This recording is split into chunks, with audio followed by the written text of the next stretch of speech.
नीलगिरी उपखंड चिकित्सालय रोगी को दुर्व्यवहार। नीलगिरी उपखंड चिकित्सालय गेट सम्मुखें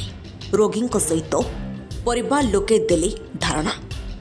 दीर्घ 5 दिन है नीलगिरी चिमनी भाटी अंचल खकन बेहरा हार्ट रोग चिकित्सा होता। आज मेडिकल खकन पाखरे परिवार लोके नथिबा बेले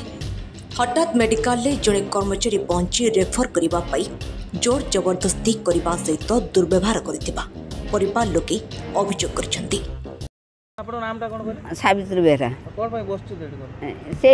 पेसेंट को नहीं केट के जिम्मू छोड़िका स्वामी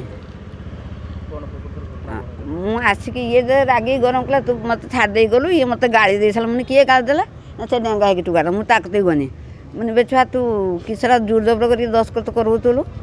काली पर आम शोकता छिड़ी जाए पैसाटा होगा बोली ना ता बोले तार डाक्तरखाना ना मुझे ना कि मुचा कर कहनी हाँ आसने जहाँ न्याय हम से बुझा मुझे सडनी मैडम को कहनी मुझे सारा आपड़ी बुझे तेने आम जहाँ करा कहला मुझे बुझी मुझे यदि नक आम जाऊे सांबादिक डाक अने सब कलेक्टर कति जावा क्या डाक्तरखाना ये देखा हाँ